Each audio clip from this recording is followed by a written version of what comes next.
Selamat datang di video presentasi ini. Kali ini kami akan membahas tentang temanya yaitu 5G. Perkenalkan, nama saya Yoga Satya Sesa dengan NIM 110223198. Seperti yang kalian tahu, 5G itu adalah kecepatan internet yang terbaru sekarang. Nah, kami ingin menggabungkan 5G dengan IoT. Apa itu IoT? IoT itu adalah Internet of Things. Seperti yang kalian tahu, teknologi 5G itu telah menjadi sorotan dalam beberapa tahun terakhir. Kayak gembar-gembar 5G itu banyak banget. Contohnya ada di HP. Kayak apapun sekarang ada embel-embel 5G yang mau dari HP yang termurah, agak menengah, sampai yang paling mahal.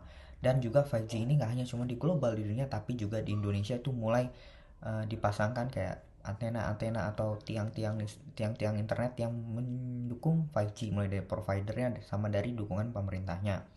Nah, kenapa ini bisa terjadi? 5G itu bukan hanya menawarkan soal kecepatan yang tinggi yang luar biasa lebih kencang dibanding 4G yang udah kita tahu lumayan kencang itu, tapi juga kemampuannya untuk mentransformasikan berbagai sektor industri. 5G ini juga bisa membuka peluang baru yang sebelumnya tidak bisa oleh kecepatan 4G karena keterbatasan kecepatannya. Dengan potensi ini kita bisa mengubah cara kita interaksi dengan perangkat-perangkat device gadget yang ada di dunia sekarang dan juga di masa depan di sekitar kita, dunia digital. Nah, oleh karena itu kita paparkan, kita eksplorasi lebih dalam bagaimana implementasi 5G dan IoT untuk di dunia ini. Contohnya seperti apa? Oke, baik. Pertama-tama mari kita bahas apa itu 5G dan IoT. Nah, 5G adalah jaringan seluler generasi kelima yang menawarkan kecepatan yang jauh lebih tinggi dibandingkan generasi sebelumnya yang kita tahu adalah 4G. Nah, kecepatan yang ditawarkan oleh 5G ini mencapai 10 GB per second. 5G memungkinkan transfer data yang jauh lebih cepat. Bahkan dengan adanya 5G, ini memungkinkan aplikasi yang sebelumnya tidak mungkin berjalan dengan lancar, sekarang dapat dilaksanakan dengan sangat lancar. Nah, kenapa seperti itu? Karena 5G menawarkan latensi yang sangat rendah. Kenapa? Karena waktu pengiriman dari data yang dikirim oleh pengirim dan diterima oleh penerima hanya memakan waktu sekitar 1 milidetik yang terbilang sangat kecil. Hal ini sangat penting untuk aplikasi-aplikasi yang membutuhkan respon yang sangat cepat. Seperti contohnya ada kendaraan otonom atau perangkat medis yang terhubung dengan Internet of Things. Nah, kita bisa lanjut nih dengan apa sih IoT itu? IoT itu merujuk kepada konsep yang menghubungkan berbagai perangkat fisik yang bisa berkomunikasi melalui jaringan internet. Nah, termasuk perangkat seperti smart home atau kendaraan otonom tadi, bahkan alat medis.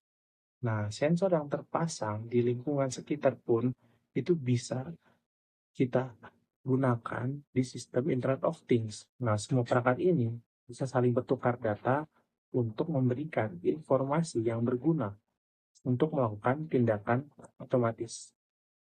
IoT membentuk jaringan yang saling terhubung yang semakin luas dengan semakin banyak perangkat yang bergabung. Seperti itu. Lalu, mengapa 5G sangat penting untuk mendukung IoT? Dengan semakin banyaknya perangkat IoT yang terhubung dalam satu jaringan, tantangan utama yang muncul adalah pengelolaan data yang lebih besar dan kebutuhan untuk koneksi yang stabil dan cepat. 5G menawarkan kecepatan luar biasa yang memungkinkan data dikirim dengan sangat cepat tanpa penundaan yang mengganggu. Ini memfasilitasi komunikasi antara perangkat-perangkat yang terhubung dan meningkatkan kualitas pengambilan keputusan secara real-time. Contohnya, aplikasinya bisa kita lihat di kendaraan otonom. Dengan kecepatan tinggi dan latensi rendah, kendaraan otonom dapat saling berkomunikasi dengan kendaraan lain dan infrastruktur seperti lampu lalu lintas. Hal ini meningkatkan keselamatan di jalan dan memungkinkan kendaraan untuk bereaksi dengan lebih cepat terhadap perubahan kondisi lalu lintas atau ancaman potensial. Kecepatan dan latensi rendah juga memungkinkan kendaraan tersebut beroperasi secara lebih efisien, mengoptimalisasikan rute perjalanan, dan mengurangi konsumsi bahan bakar. Selain itu, kemampuan 5G untuk menghubungkan jutaan perangkat IoT dalam satu area juga sangat penting. Bayangkan jika seluruh kota atau gedung dapat terhubung dengan perangkat yang saling berkomunikasi. Misalnya, sistem pengelolaan lalu lintas, pengaturan cahaya jalan, dan pengelolaan sampah yang otomatis. Semua ini akan berjalan lebih efisien, menciptakan smart cities yang lebih cerdas dan ramah lingkungan. Ada manfaat 5G untuk IoT dan studi kasus implementasinya itu bagaimana? Nah, secara umum 5G penerapannya itu menawarkan manfaatnya banyak banget benefitnya yang sangat penting untuk pengembangan IoT digabungkan gitu. Contohnya 5G yang udah kami beritahu sebelumnya itu menawarkan kecepatan yang tinggi. Kecepatan transfer data yang sangat tinggi itu salah satu manfaat utama dari 5G, point sellingnya lah.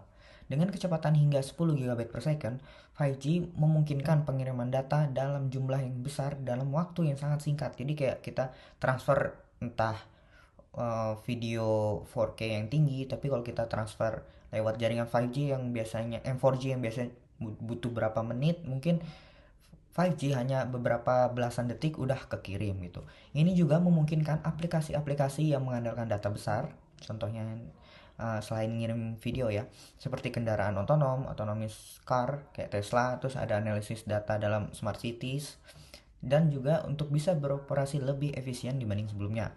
Yang kedua, ada latensi rendah. Jadi apa sih latensi yang rendah itu? Kalau kalian pernah kayak bermain game atau apa, download itu yang semakin rendah latensinya berarti semakin tidak ada noise atau hambatan dalam mengirim datanya, dalam mengirim sinyalnya. Tapi semakin tinggi tingkat latensinya, otomatis dia ngirimnya semakin lama, terus kayak bisa kalau main game bisa nge-lag, patah-patah karena ada gangguan noise dalam pengiriman sinyalnya. Nah, karena latensinya semakin rendah ini, 5G memungkinkan perangkat IoT komunikasinya itu hampir secara real time. Contohnya, saya ngomong A sekarang, tapi yang nerima tuh udah langsung terima A gitu. Kayak delaynya tuh 0 per sekian detik, nggak sampai 1 detik gitu. Kenapa ini penting? Nah, ini misalnya ada aplikasi yang memerlukan respon yang sangat cepat, seperti sektor kesehatan tuh. Misalnya mau ronsen atau apa perangkat medis kan nggak, kalau misalnya ada delay kan nanti salah-salah diagnosa pasiennya. Terus dalam industri otomatisasi juga, misalnya di industri-industri yang besar, kayak apa pemilihan botol atau apa itu bisa berpengaruh juga. Nah, karena itu ini dapat memberikan peringatan secara instan, misalnya ada yang salah, ada yang kurang tepat atau yang bisa diperbaiki lagi. Jadi kalau ada masalah tuh bisa langsung kita perhatikan segera tanpa ada delaynya begitu. Nah, yang ketiga adalah kapasitas yang sangat tinggi. 5G mampu menghubungkan lebih banyak perangkat per unit area. Nah, per unit areanya itu adalah hingga 1 juta perangkat per kilometer persegi. Nah, 1 juta perangkat per kilometer persegi itu adalah kapasitas yang sangat tinggi karena dalam area itu dia tidak mengurangi kualitas koneksi. Jadi ini memungkinkan lebih banyak perangkat IoT yang terhubung dalam satu area. Hal ini dapat diimplementasikan pada contohnya seperti smart city atau industri manufaktur yang menggunakan banyak sensor. Yang keempat, itu adalah konektivitas yang sangat handal. Dengan 5G, konektivitas menjadi lebih stabil dan dapat diandalkan. Bahkan, di daerah yang sangat padat, ini sangat penting dalam pengoperasian kendaraan otonom, perangkat medis, dan sistem smart city yang membutuhkan koneksi yang sangat stabil untuk dapat berfungsi dengan sangat baik. Nah, setelah memahami manfaat tersebut, mari kita lihat bagaimana implementasi 5G di dunia nyata yang memberikan dampak yang sangat besar. Yang pertama tuh contohnya di Smart City Seoul. Di kota pintar seperti Seoul atau di Korea, teknologi 5G ini memungkinkan penggunaan sensor IoT untuk mengelola berbagai aspek kota secara efisien. Di Seoul ini, sensor yang terhubung mengoptimalisasikan pengumpulan sampah dengan mendeteksi kapan kontainer akan penuh, sehingga kota di Seoul ini dapat terjaga kebersihannya. Lalu, mengatur kepercayaan jalan berdasarkan kebutuhan. Jadi, di dalam kota Seoul ini, ada sensor yang dapat mendeteksi kapan lampu ini akan bersinar sesuai dengan waktunya. Misalnya pas siang, lampu ini akan redup atau mati. Nah, pas malam, lampu ini baru akan menyala. Lalu, yang ketiga itu untuk menghemat energi dan meningkatkan keselamatan publik. Karena dalam 5G ini kita dapat mengintegrasikan kebutuhan publik sesuai dengan tingkat keselamatannya. Lalu semua sistem ini dapat dipantau dan diatur melalui jaringan 5G dengan kecepatan tinggi dan latensi yang rendah. Parking system, which we collaborated on with the private sector. Through this system, users can easily search for, reserve, and pay for parking spaces online. It is an innovative way to solve the problem of lack of parking space in the city. Another example is our blockchain-based smart healthcare solution, which we cooperated on with major hospitals, pharmaceutical companies, insurance companies, and research centers. Healthcare-related information is stored in blockchain format, and we are utilizing it for paperless prescriptions, certificates, and insurance purposes. Of course, all information is guaranteed absolute privacy protection.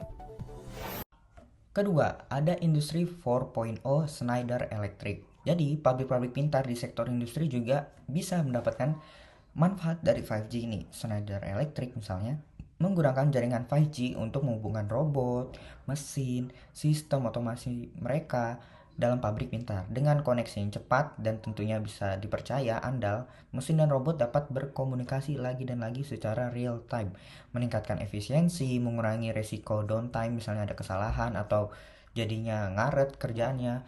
Proses-proses industri yang sebelumnya manual atau membutuhkan waktu lama untuk diperbaiki dapat dilakukan dengan lebih cepat. Otomatis ini meningkatkan produktivitas secara keseluruhan dan membantu mengefisienkan pekerjaan manusia. Berikut adalah visual dari pabrik Schneider Electric dengan mesin dan robot yang sudah beroperasi dengan 5G.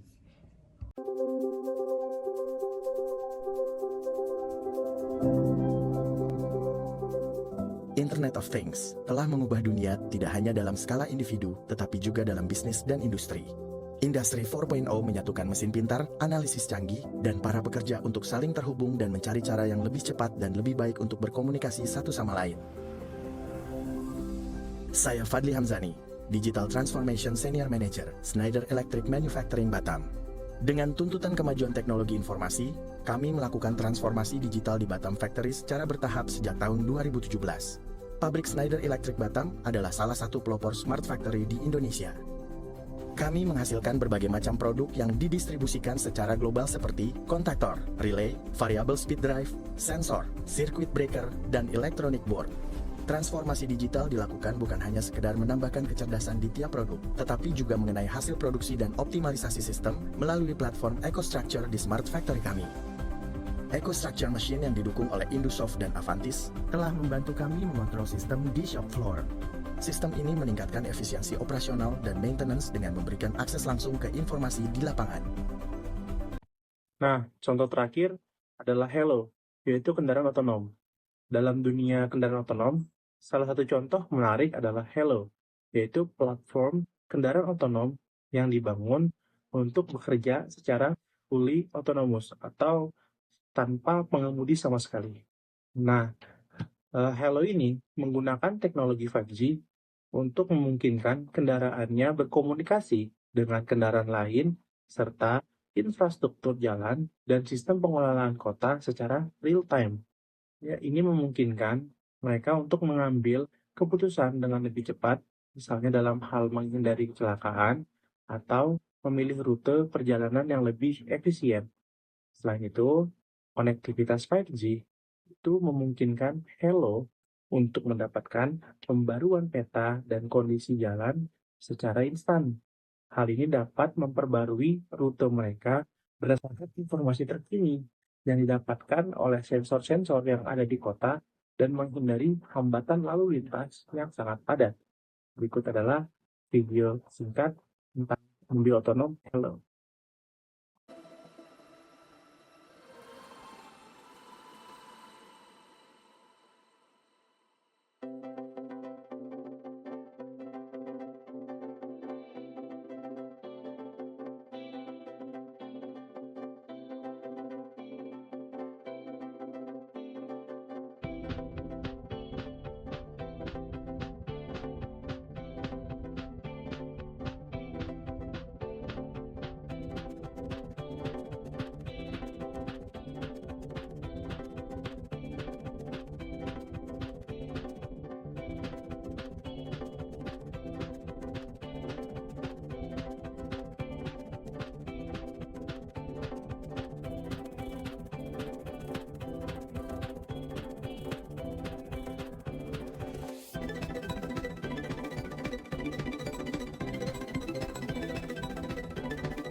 Meski 5G menawarkan banyak manfaat, implementasinya ini tidaklah mudah.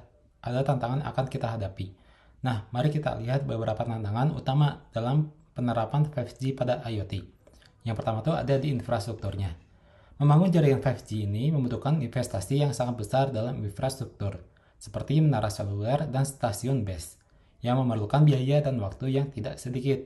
Untuk daerah, pedesaan, atau negara berkembang, pembangunan infrastruktur ini bisa menjadi hambatan yang sangat signifikan. Yang kedua, ada keamanan dan privasi. Dengan semakin banyak perangkat yang terhubung ke internet, isu ini, keamanan dan privasi itu menjadi lebih penting di setiap perangkat. Kenapa? Karena ya semakin sering kita menggunakan internet, data, atau kita prosesnya secara globally, cloud itu kan semakin mungkin juga hacker atau orang yang tidak bertanggung jawab bisa menyerang kita karena otomatis data kita di situ, yang penting semua di situ, dia bisa langsung menyerangnya ke data yang telah kita simpan. Nah, menurut laporan dari Gartner, sekitar 75% perangkat IoT yang ada saat ini tidak memiliki perlindungan keamanan yang memadai. Maka sangat penting untuk kita kembangkan kayak berbagai layer sistem keamanan supaya lebih aman dan bisa mengamankan data yang lebih sensitif. Nah, tantangan yang terakhir yaitu adalah kompleksitas pengelolaan. Dengan jutaan perangkat IoT, kompleksitas pengelolaan ini sangat penting karena yang terhubung dalam satu jaringan tidak hanya satu atau 100, melainkan jutaan perangkat yang terhubung dalam satu jaringan. Oleh karena itu, manajemen dan pemantauan data menjadi sangat kompleks. Nah, sistem pengelolaan data yang canggih dan terintegrasi itu sangat diperlukan untuk menangani volume data yang sangat besar karena jutaan perangkat IoT tadi. Nah, kenapa dibutuhkan sistem pengelolaan data yang canggih dan terintegrasi? Karena untuk memastikan perangkat dapat berfungsi dengan optimal. Seperti itu. Jika pengolahan data tidak canggih dan tidak terintegrasi, maka data yang didapatkan oleh perangkat-perangkat IoT, jutaan perangkat IoT tadi akan menjadi sia-sia atau tidak dapat difungsikan secara optimal. Atau bisa kita bilang tidak efisien, seperti itu.